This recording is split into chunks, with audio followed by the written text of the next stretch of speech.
O racismo gera um grave problema de saúde pública. Se mais da metade da população brasileira é negra, mas não há representatividade na mesma proporção em espaços e papéis sociais considerados importantes, como ignorar o impacto disso na autoestima e estabilidade emocional do negro? O racismo impõe barreiras brutais demais para serem ignoradas, e elas estão ali acompanhando essa população ao longo da vida. O resultado são transtornos mentais dos mais diversos, sendo o mais comum a depressão. Some-se a isso o tabu que envolve a busca por ajuda psicológica, a falta de recursos financeiros para um acompanhamento geralmente caro e o fato de que, tanto quanto o racismo, a importância da atenção à saúde emocional é muitas vezes subestimada. E não menos importante, o desafio de encontrar um profissional que entenda as mazelas deixadas pelo racismo como algo real, não como uma fantasia provocada pela baixa autoestima. No Sala de Convidados de hoje, a gente conversa sobre a saúde mental da população negra e um campo da psicologia que se volta especialmente para esse cuidado, a psicologia preta. Imagine o que é você viver numa sociedade que vai dizer para você que você tem algum defeito. A gente tem que aprender a se aceitar. E é muito importante para a saúde mental você saber qual é o seu lugar e saber qual é a sua origem, você aceitar essa origem. Fico muito feliz de ter a oportunidade de encontrar uma psicologia que me contempla e poder fomentar isso. Comigo no estúdio para essa conversa, Janete Santos Ribeiro, professora de História da FATEC ETAEB e membro do Núcleo de Estudos Afro-Brasileiros Sankofa. Tainara Cardoso, psicóloga e mestranda em Subjetividade, Políticas e Exclusão Social pela UF, Universidade Federal Fluminense. E Roberta Frederico, psicóloga e pesquisadora em Psicologia Africana. E você também pode participar dessa conversa. Mande suas perguntas e comentários pelo WhatsApp 021 99701 8122, pelas redes sociais do Canal Saúde ou pelo 0800 701 8122. A ligação é gratuita. Por que buscar ajuda profissional e qual a importância da sororidade no atendimento psicológico? A psicologia preta ocupa cada vez mais espaço no cuidado da saúde mental da população negra. A discriminação racial é o ponto central na questão da saúde mental de mais da metade da população brasileira. No entanto, procurar ajuda especializada ainda é uma realidade distante para muita gente. Psicólogo? Não, nunca fui, não. Já sim, algumas vezes. Isso é coisa de fresca, é o rico que é o seguinte, tinha muita coisa e perdeu, aí para ele é sofrimento, aí tem que fazer terapia, essas coisas assim. O que muitos concordam é que o racismo produz sofrimento psíquico.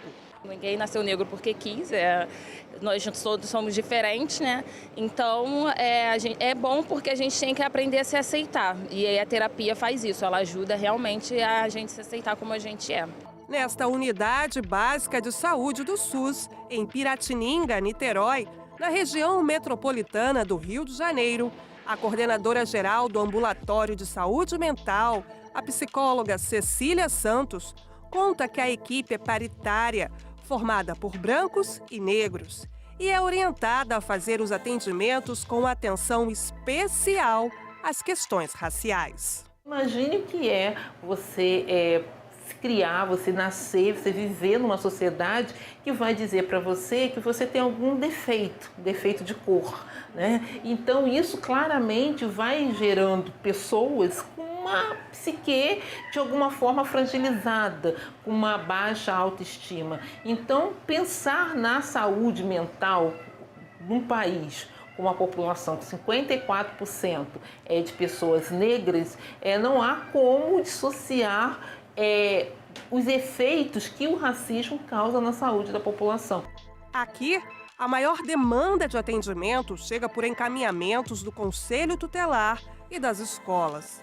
Em geral, são adolescentes entre 12 e 17 anos. A maioria meninas com queixas do cabelo, da beleza e por se sentirem preteridas pelos meninos por serem negras.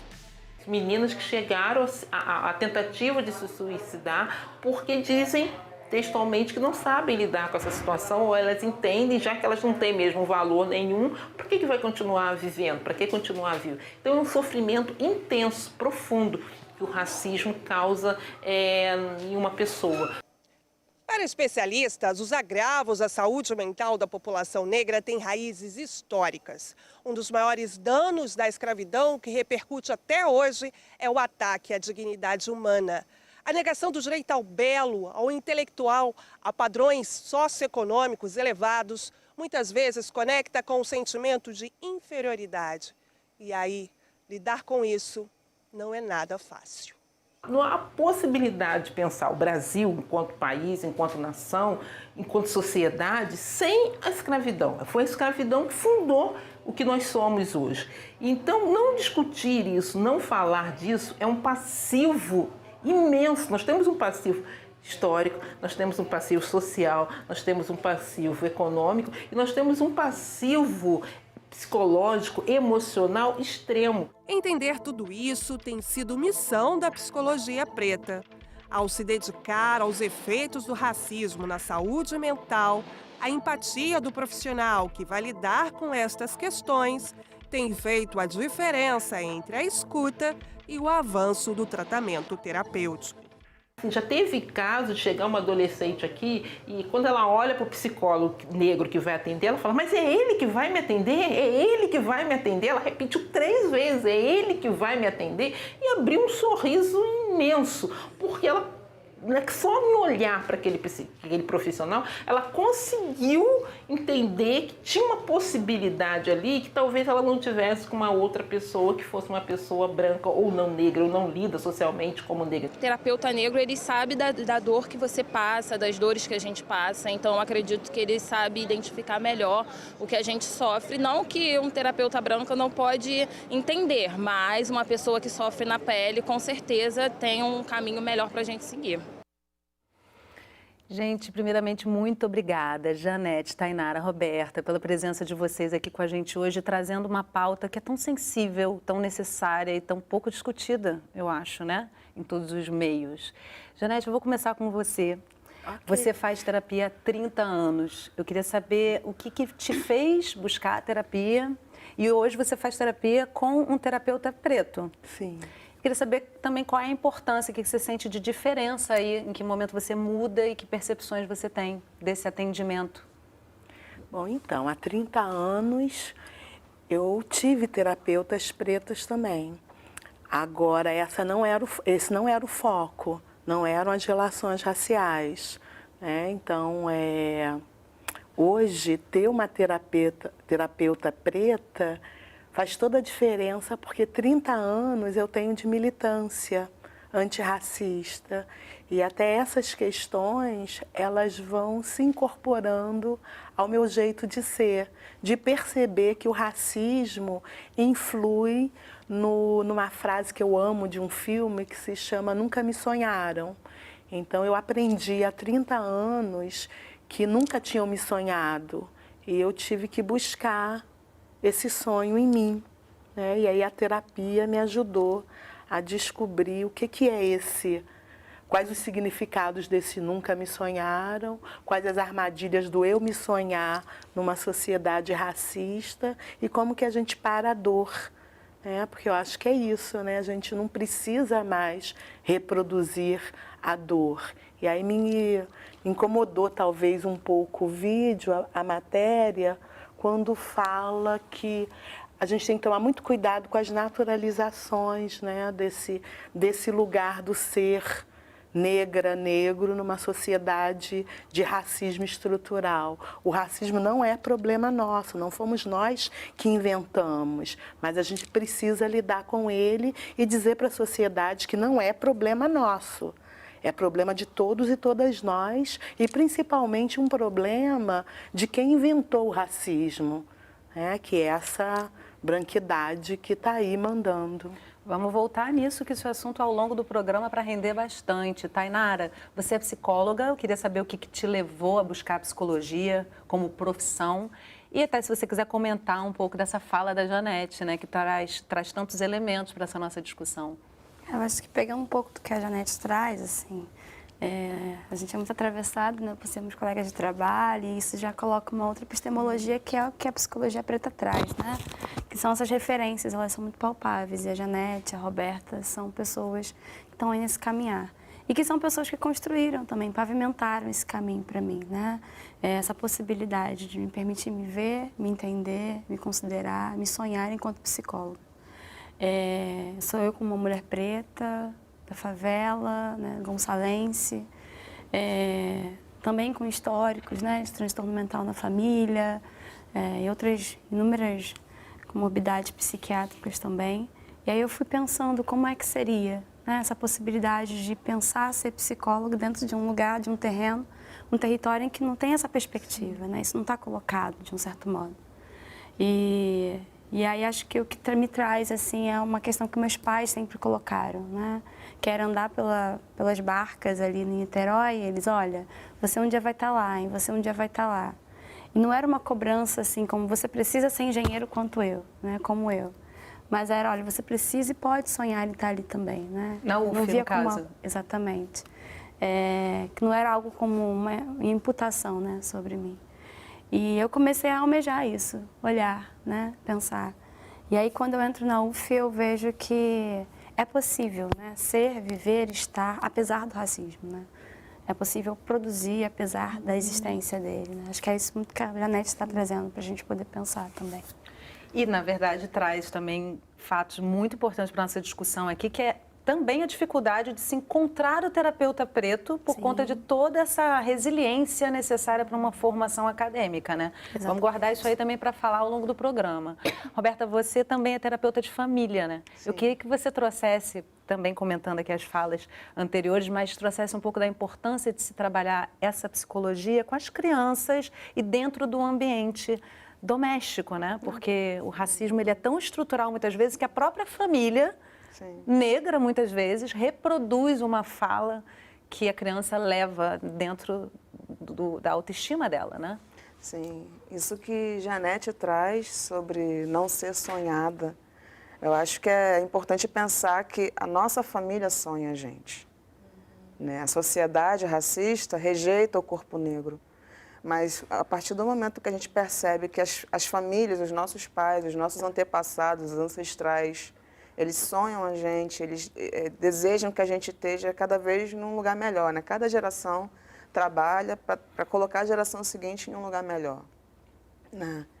Então, eu penso assim que a questão de autoestima das crianças, o quanto é importante a estimulação, tudo que está envolvido no cuidado inicial com as crianças, que é onde se forma a personalidade, é onde se dá a base para a saúde emocional, a base de autoconfiança, de resiliência, né? E quando a gente vive numa sociedade racista, onde as crianças são expostas à mídia, a animações, onde não tem pessoas negras, ou quando existem as pessoas negras, elas estão em posições muito degradantes, é muito complicado você alimentar a subjetividade de uma criança com uma autoimagem negativa.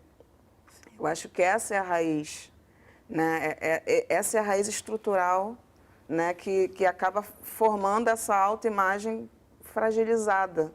Né? E o trabalho da psicologia preta é esse, fazer olhar para trás, fazer olhar para a própria família e ver o que tem de positivo, o que tem de positivo nos seus pais, o que eles te ensinavam.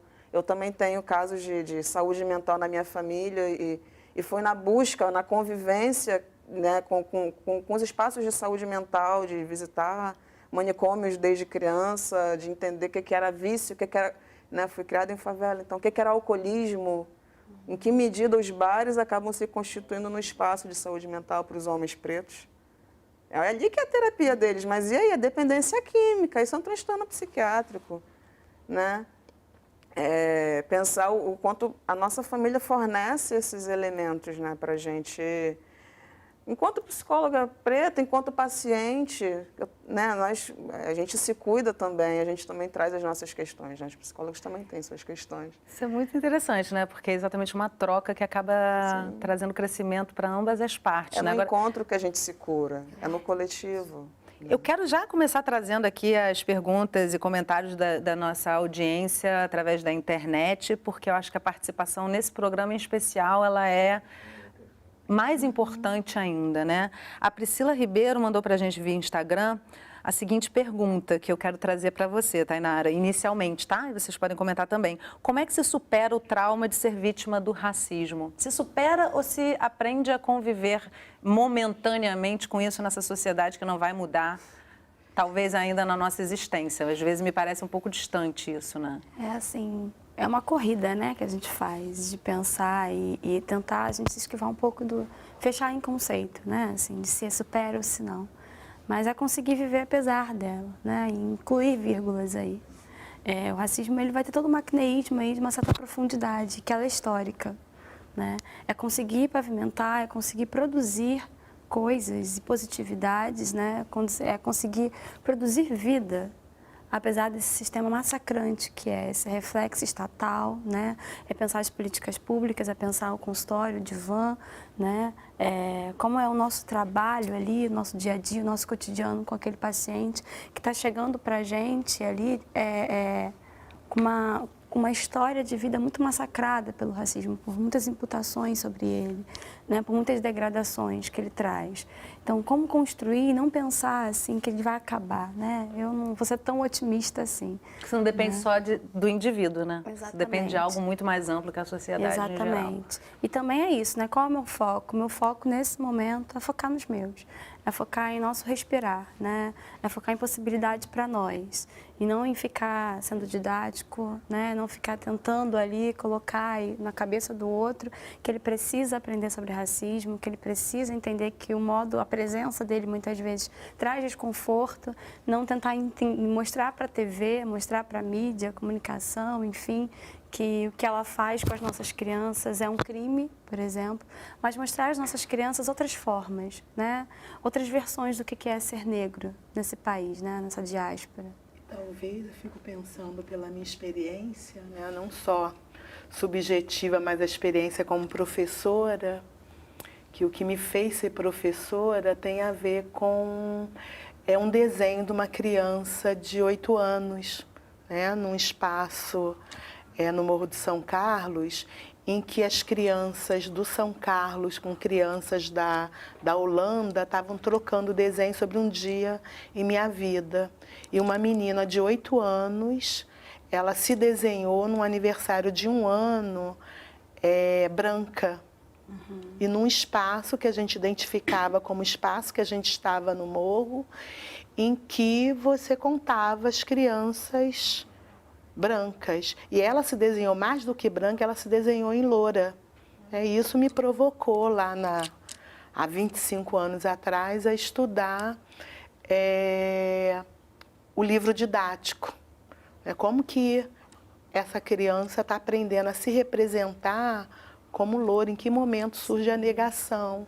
E aí eu fico pensando assim, estou muito emocionada com vocês duas, porque há 30 anos atrás, a gente percebia, né, essas questões da subjetividade, como você lidar com o que você não tem a consciência, mas você sente, e você não tinha os elementos. Então, acho que a gente está aqui nesse momento, isso é revolucionário. Ter lucidez sobre essa temática para começar, né? Percebê-la. Isso não só para o negro, mas para a sociedade branca também, né? Essa comunidade que cria o racismo precisa começar a ter escuta para isso, né? Não, é o primeiro passo, né? E você trabalhar com a visibilidade, porque você tinha produções que falavam sobre esse sofrimento, mas essas produções eram invisibilizadas, inclusive por nós mesmas. Então, hoje, você poder falar disso, né? Falar da dor, né? Falar da superação da dor, falar que é possível, não é fácil, sim, não é tranquilo nem favorável. Agora, você pode se permitir cessar a dor. A gente não tem mais que esse é o caminho, reproduzir, né? Para começar. Isso que a Janete está trazendo, eu acho importante, porque a experiência já acontece há muito tempo, né? A gente já é traumatizado há várias gerações. Agora, a gente também tem que dar crédito à política de ação afirmativa, para formar psicólogos negros, para buscarem assuntos, para poder dar uma validade, né? Porque até então o discurso vinha, mas qual é a validade disso? Né? Acho que pautar a produção de conhecimento, assim, nesse sentido, o campo da psicologia preta, né? Que é uma disciplina que já existe desde a década de 60. Olha só. Sabe? Desde a década de 60 e nunca foi traduzida para o Roberta, Brasil. eu queria que você falasse então claramente por que é importante que haja a psicologia preta, porque essa é uma pergunta, né? Para muita gente que não vivencia, isso parece assim, um mimimi, por que um bom terapeuta vai conseguir lidar com isso? Por que um terapeuta branco não vai lidar da mesma forma? Por conta de não ter as ferramentas, para além de não ter as ferramentas técnicas, né? A psicologia preta é uma disciplina, né? Ela parte de pesquisas. Mas um branco pode fazer essa formação? Não cabe. O branco ele tem um papel sensível, ele tem um papel de apoiador, ele contribui. De antirracista. De antirracista. Mas o vínculo terapêutico entre um paciente e um terapeuta preto é muito importante. Eu escutando o depoimento de amigas, colegas que têm essa vivência, ouvi um comentário que para mim chamou muita atenção, que muitas vezes eu chegar no consultório para um terapeuta branco, comentar sobre situações que eu me via sofrendo racismo e isso ser entendido como algo... Será que isso era racismo mesmo ou era uma outra coisa? Não o não entendimento da importância daquilo ali que está sendo relatado, né? Eu queria trazer mais uma participação aqui do Eduardo de Brito Nunes, ele mandou para a gente pelo WhatsApp, porque ele traz a questão da política pública aqui comentada pela Tainara. Economicamente falando, prevenção é melhor que o tratamento. Pensando nessa linha, existe alguma política pública de prevenção ao racismo nas escolas ou programa de identificação de tendências ao racismo desde cedo? Vocês têm algum conhecimento disso, efetivamente? Então, gente, assim, a Lei 10.639 era para ser esse espaço de prevenção, né? Agora, o que a experiência tem dito para a gente? O projeto, por exemplo, a Lei 10.639, que torna obrigatório o ensino de história e cultura afro-brasileira, que foi substituída pela Lei 11.645, uma é de 2003, né, e a outra é de 2008. O projeto da 10.639, que eu acho que tem a ver com o que a gente está discutindo aqui, ele previa que a parceria do movimento negro seria fundamental em trazer essa história. Isso foi cortado da lei. E aí, o que a gente vê pós, sei lá quantos anos tem, de 2003 para 2020, quase 17 anos, não é isso? Vai completar lá em março. Parece que a gente ainda está caminhando. A gente tem experiências positivas, mas, ao mesmo tempo, a gente está tendo muitas barreiras, cada vez mais complexas na atual conjuntura. E aí, assim, as escolas que trabalham com essa perspectiva de produção, de representatividade, de imagens positivas das crianças, fundamental. E aí me parece que uma política que eu estou aqui num programa com 2 psicólogas pretas poderosas, tem a ver com a implementação dessa lei, com a gente se ver, sabe? E isso é maravilhoso para mim, que 30 anos, de você ver hoje que, assim, coisas que a gente pautava há 30 anos atrás, ou se você já vê. Você tem material agora para trabalhar com isso, Você tem materialidade, sabe? Você tem caminhos que você pode seguir, né? Você pode dizer para a menina, olha só, você está com a questão do cabelo, que eu acho que, assim, para mim é uma questão muito séria, né? A gente viu na matéria se falando ainda do cabelo. Gente, isso era algo que a gente já tinha que ter superado, né? Há muito tempo. Agora, como é que a gente muda isso? Sabe? Então, hoje você já tem mais elementos. É isso? O Oscar aí da animação é um programa, é uma animação incrível de um pai cuidando de uma menininha e do seu cabelo.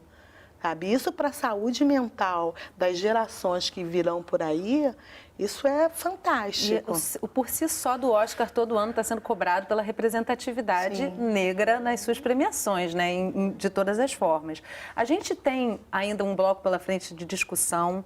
Temos uma reportagem também super bonita trazendo mais alguns exemplos dessa fala, da importância disso. Eu vou fazer um intervalo rapidinho da nossa conversa para a gente já entrar com esse elemento a mais dessa reportagem. Então, Sala de Convidados vai fazer um breve intervalo, não sai daí que a gente volta já.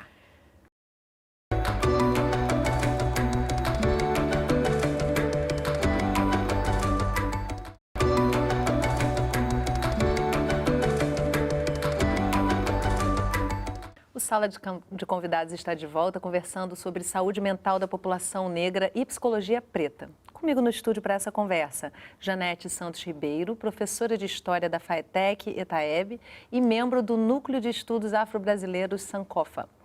Tainara Cardoso, psicóloga e mestranda em Subjetividade Política e Exclusão Social pela UF, Universidade Federal Fluminense. E Roberta Frederico, psicóloga e pesquisadora em Psicologia Africana. E você também pode participar dessa conversa. Mande as suas perguntas e comentários pelo WhatsApp 021 99701 8122, pelas redes sociais do Canal Saúde ou pelo 0800 701 8122. A ligação é gratuita. De paciente a terapeuta, a gente agora vai conhecer a história da Aline e a trajetória dela através da psicologia preta.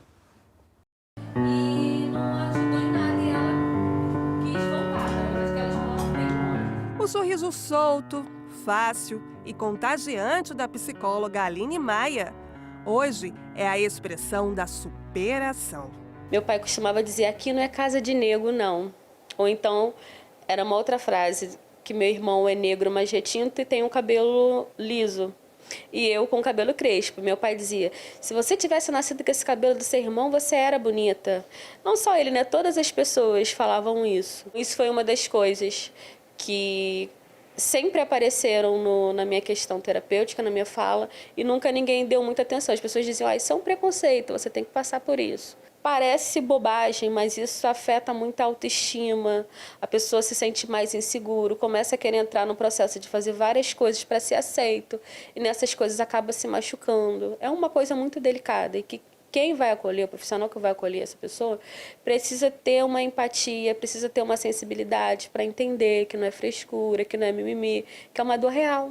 Aline só entendeu que as situações de discriminações raciais prejudicavam a saúde mental dela quando conheceu uma terapeuta negra. 18, 20 anos atrás, nunca eu pensaria de chegar no consultório para ser atendida e uma terapeuta, uma psicóloga me abraçar e me chamar de irmã.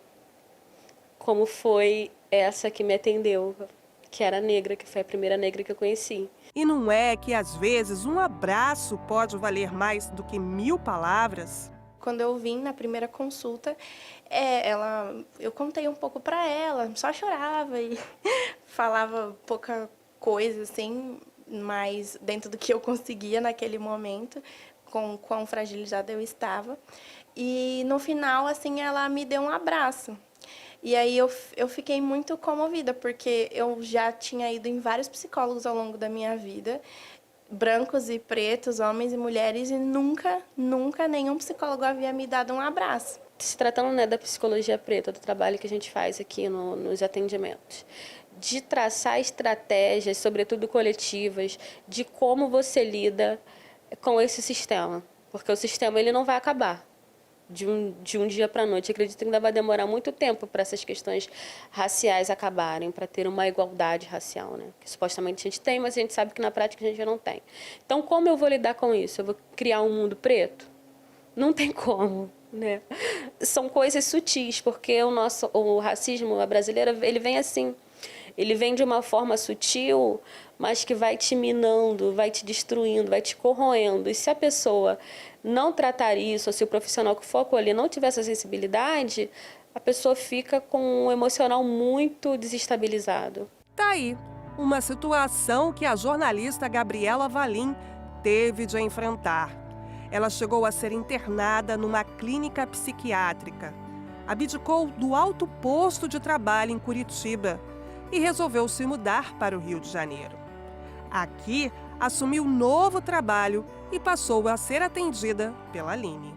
Eu encontrei não só uma psicóloga, mas alguém que me acolheu como se eu fosse de fato da família dela. Então, isso foi muito transformador e eu consegui estar aqui hoje e estar trilhando os meus sonhos profissionais e os meus objetivos pessoais, e não ter adoecido, ou não ter morrido, ou não ter me matado como muitos fazem, porque é muito difícil você permanecer vivo na sociedade que a gente vive enquanto uma pessoa negra.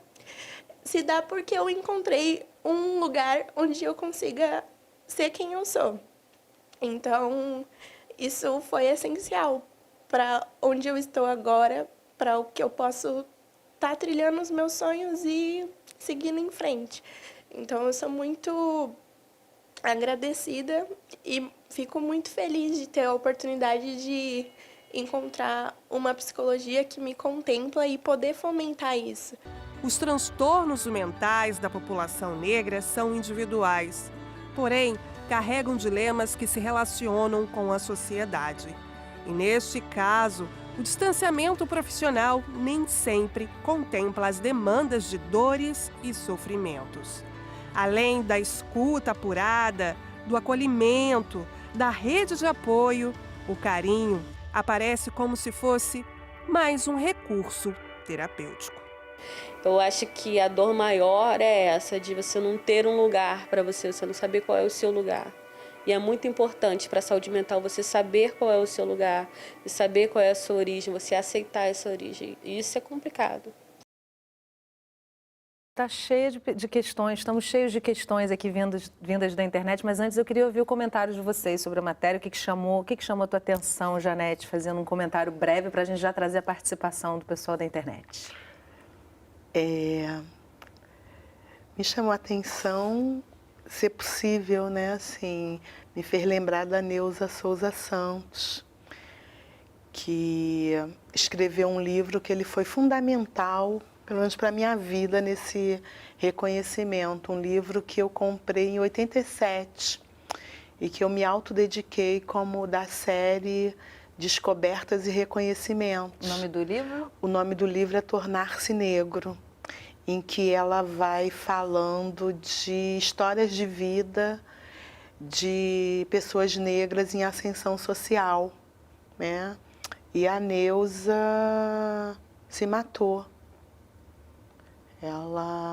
Enfim, eu fui ao enterro da Neuza e aí, assim, ver essa reportagem me lembra que essa questão, ela não está dada, ela não está resolvida, né? A geração da Neuza, muitas mulheres se mataram das mais diversas formas, né? Porque a invisibilidade, diria uma amiga minha que também morreu, que foi a Zoilda Loreto da Trindade, psicóloga também.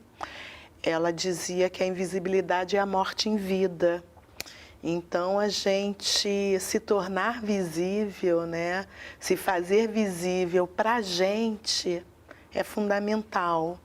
E essa reportagem, ela me remeteu a isso. Sobretudo que aquela jovem eu conheci numa pós-graduação, a Gabriela, né? E aí revê-la agora é muito bonito, é muito emocionante. É muito linda a fala dela, eu me emocionei bastante também. Tainara, como é que você sentiu? Para começar, é tudo tão bonito porque chega aqui, são pessoas conhecidas. A gente olha na tela também, a Cecília, a Gabriela, a Aline, Mar.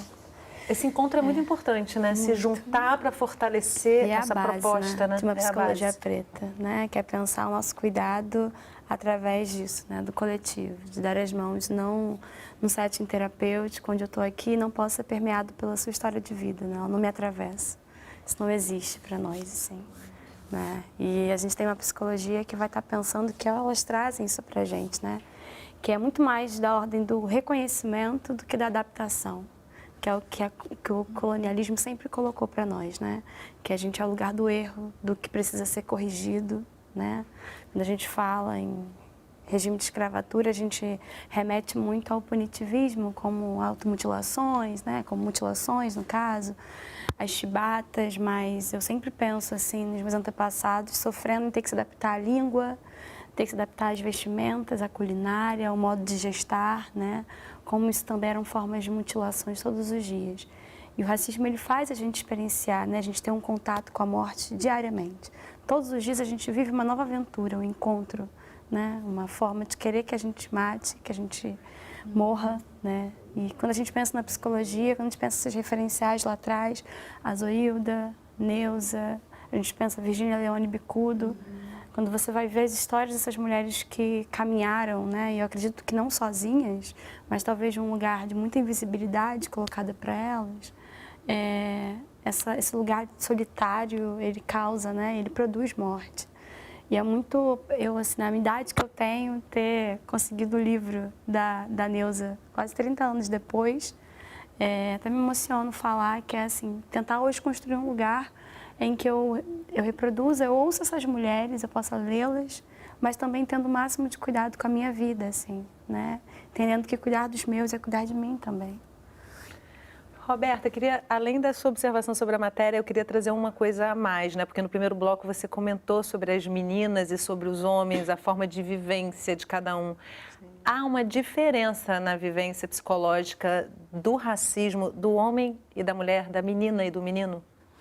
A vivência do racismo, ela não chega a ser diferente, mas a forma como as pessoas são socializadas para expressar e para procurar ajuda, né? Eu achei esse vídeo interessante porque coloca na humanização, né? Poder chorar, poder ser frágil, não precisar ser a Mulher Maravilha o tempo todo, a prova super resiliente, a prova de todo tipo de violência, né? E muitas vezes é cobrado do homem negro um lugar de potência, força, né? Que está intimamente ligado à escravidão, à animalização do corpo, né? Não conseguir falar sobre as coisas, né? E o que a psicologia faz é isso, é dar o espaço de fala. Na sociedade brasileira, o racismo ele é tão marcado pelo silêncio, pelo silenciamento. A gente não fala, né? A gente foi o país que mais recebeu pessoas da África, o último a abolir a escravidão, que levou quase 120 anos para dar a primeira correção, a primeira política de ação afirmativa. E não se fala disso. E o quanto que se gerou de discussão e tudo de isso tá indignação, né? Tudo isso está represado. Né? A gente conseguir falar sobre isso e tirar do campo do desmerecimento, né? Quando Janete fala que as crianças... Eu presencio isso até hoje, eu sou psicóloga escolar e muitas vezes as minhas crianças, quando eu peço para desenhar a família, eu trabalho numa escola pública de favela, as crianças se desenham louras de olhos azuis. Né? Então, assim, é um trabalho que eu acho que tem que ser de educação emocional também, de homens e de mulheres, a forma como a gente é socializado para se comunicar, para falar, para se expressar, né? Expressar o que está sentindo, entender a dinâmica política do racismo, a dinâmica coletiva, social, e entender também internamente como é que funciona dentro da gente, né?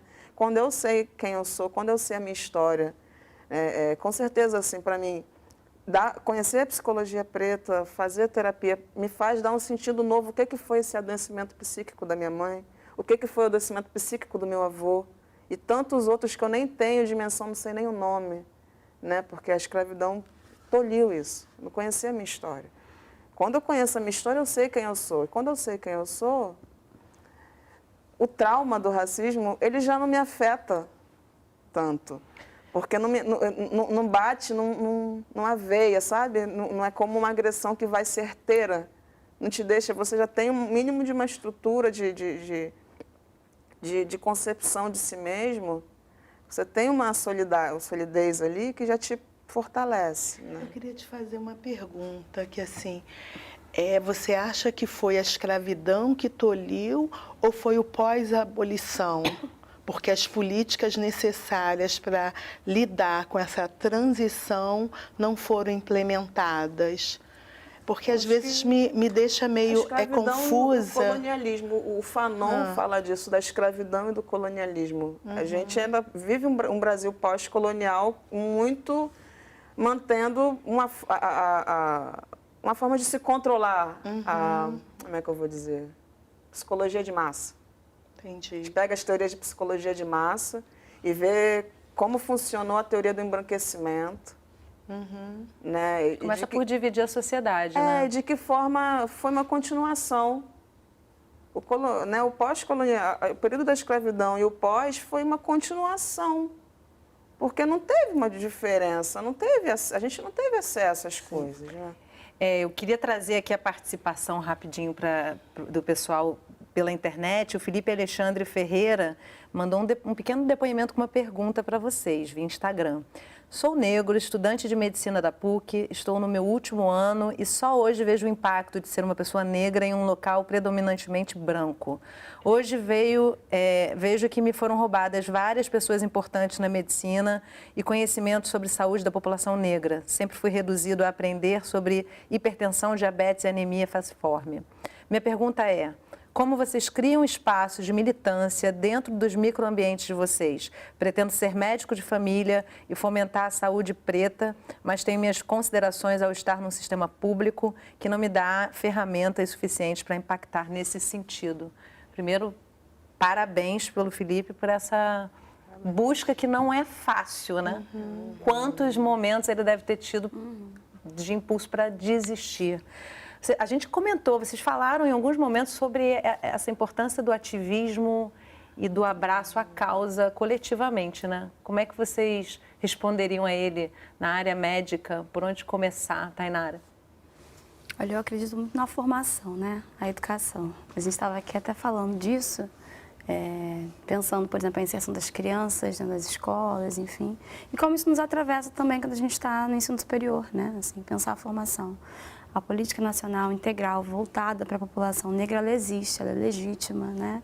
Ela está associada e fundamentada pelo SUS e é muito difícil a implementação dela, assim como a Lei 10.639, de 2003. Mas aí é um espaço de possibilidade para a gente, né? Já é um caminho, uma via. Pensar toda a referência bibliográfica do curso, né? Esses departamentos, a gente vai criando estratégias. Que é representatividade, né? Onde é que estão os pensadores negros na medicina? Criando essas micropolíticas, né? Dar crédito, né? Dar crédito. Dar crédito. É esse lugar de dar aos intelectuais negros o crédito pelas teorias, né? Acho que esse rapaz, ele sendo um médico negro, a presença dele por si só já é um impacto tremendo. O corpo dele é um corpo político, né? Onde ele chega já fala. Sim. E ele talvez buscar o que já tem, porque hoje você, felizmente, né, você tem coletivos não só de estudantes, mas de profissionais negros atuantes.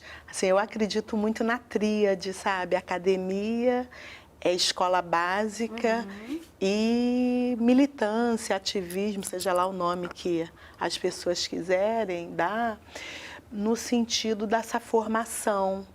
Porque a gente, durante muito tempo, aprendeu que, que o conhecimento é daqui para cima. E quando a gente faz um mergulho nessa psicologia preta, né, pautada na nossa ancestralidade, que tenha o cuidado como uma ferramenta, a gente vai aprendendo o que a gente aprende com o corpo inteiro. É como a Cecília falou na matéria do primeiro bloco, né? Em que que as pessoas chegam, que as meninas principalmente chegam, olham para o terapeuta preto e falam: caramba, é você que vai me atender. Isso é uma felicidade de se reconhecer ali, né? Aí a gente tem ainda mais participações aqui. A Maria Luísa Silva mandou pelo Instagram: antes não tinham negros nas universidades. Hoje temos alguns e conseguem terminar a faculdade e assim ajudar nossos afrodescendentes. Ela confirmando aí o que a gente vem dizendo ao longo do programa. E aí tem uma colocação, um pedido diretamente para você, Roberta. O Júnior mandou via WhatsApp um pedido para que você trouxesse alguns nomes técnicos fundamentais dessa disciplina, pioneiro no Brasil em psicologia preta. Então, é uma disciplina que ela é fundada na diáspora, né, na década de 60, da ABPSI, que é uma associação de psicólogos pretos. Essa fundação se deu quando eles romperam com a APA, Associação Psicológica Americana. Então, a gente tem autores como o Ed Nobles, que tem artigos, já tem artigo publicado em português. No finalzinho do ano passado, eu comecei a dar uma disciplina, né, um curso independente de psicologia africana com alguns textos dele, básicos, né, sobre linkando a psicologia africana com a filosofia africana, com relação à consciência despedaçada, o trauma do colonialismo, quais os efeitos disso. Outro autor que a gente tem é o Naim Akbar. Existem vários, né, e eles fazem é um grupo de psicólogos da diáspora, né, que viajam com periodicidade para o continente africano e articulam com psicólogos de universidades africanas que, pasmem, assim, eles trazem as mesmas questões que nós, assim, eles também questionam a universalidade das teorias europeias, assim, né? Porque a psicologia, ela tem uma origem muito europeia, né? E eurocentrada, Europa, né? sim. Então, assim, você romper com isso por si só já é um desafio, né? E das várias formas também, vários teóricos que trabalham de formas diferenciadas, me parece que a psicologia preta traz a proposta de abarcar o contato, de abarcar a proximidade do terapeuta mesmo, a sororidade, a empatia ali, né? Exatamente. Vamos a mais aqui participações. Dai Purificação mandou via Instagram. Como lidar com a família do namorado branco que não aceita a relação? Quando isso chega para o consultório de vocês, Roberta, Tainara. O que acontece? A gente pensa que o indivíduo é coletivo, né? O nosso self é um self coletivo, né? Quando você se relaciona com uma pessoa, você não se relaciona com a família dela também. Quando um casal se casa, a gente tem um livro da Sobofu Somé, Espírito da Intimidade. É lindo esse livro. Nossa. Quando um casal, um homem e uma mulher se casam, as famílias se casam. Sim. Né? Você casa com a família inteira, você não casa só com aquele indivíduo. Então, o que eu tenho para dizer é da importância dela entender o lugar dela nessa família, se ela aceita ou não. O que está em jogo? Porque ela não está se casando só com esse homem que ela se relaciona, né? Ela está se casando com essa família toda. E ele também, né? E então, ele também está muita casando com a família aceitação dos dela. dois com a família um do outro, né?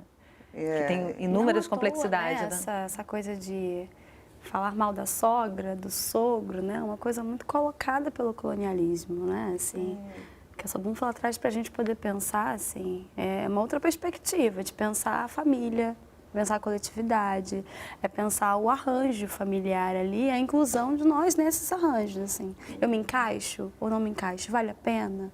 Né? Ou estarei com os meus? Porque eles também têm uma forma de ver, de levar a vida, assim. Então, não é só a cama, não é só o beijo, não é só o corpo dele. O corpo dele é traçado ali por um número de vetores, inclusive a coletividade, com quem ele está inserido, os espaços, o modo como ele fala, o modo como ele se veste. Me contempla ou não? A pergunta é exatamente essa, né? Me contempla ou não? Porque no progresso da relação essas coisas vão ficando mais claras, mais expostas e fica mais difícil lidar com isso, né? O enfrentamento realmente. E a exposição já está colocada cotidianamente para ela, né? Assim. E se ela suporta lidar com isso. Sim. Pode ser que ela se proponha a suportar. Não, e de pensar isso numa estrutura, né, racista, né, em que é o que está posto, é que a gente acha que o amor ele é subjetivo. Não é isso agora? E o desejo é subjetivo.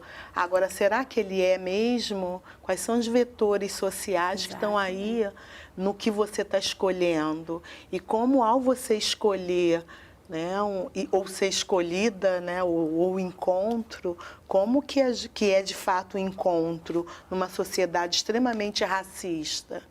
É uma questão, né? Uma questão que, né? não, e fundamental hoje, porque ela vai atravessar a questão da solidão da mulher negra que se fala, né, quando a gente não é escolhida para ser o par, ou é objetificada, ou é escolhida para ser amante. Então, que amor é esse que está aí também em jogo? E como é importante também para a mulher negra que é escolhida, né, e que pode se permitir ter um companheiro, que isso é representatividade para todas nós outras, né? Porque tem uma coisa assim, pode ser que não aconteça comigo, mas saber que existe, isso levanta a autoestima.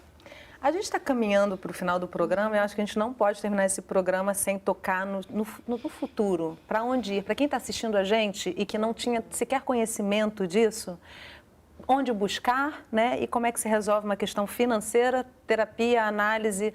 É um trabalho caro, é um investimento que se faz e muita gente não tem acesso a esse investimento. Então, eu queria que vocês trouxessem um pouco, pelo menos aqui no Rio de Janeiro, para quem está assistindo a gente no Rio, e se vocês tiverem caminhos fora do Rio também. Mas eu quero trazer isso junto com uma fala da Açucena Alves, que mandou via Instagram, como é que a psicologia tem se preparado para acolher as demandas da população negra, né? Então, trazendo essa resposta e também o que essa população que muitas vezes não consegue lidar com coisas básicas da sua nutrição, como é que ela pode buscar esse atendimento Rio de Janeiro, Brasil, o que vocês tiverem de orientação que possa ser dada. Roberta, começo com você. Acho que o primeiro caminho são o serviço público, né? A rede, desestigmatizar, né?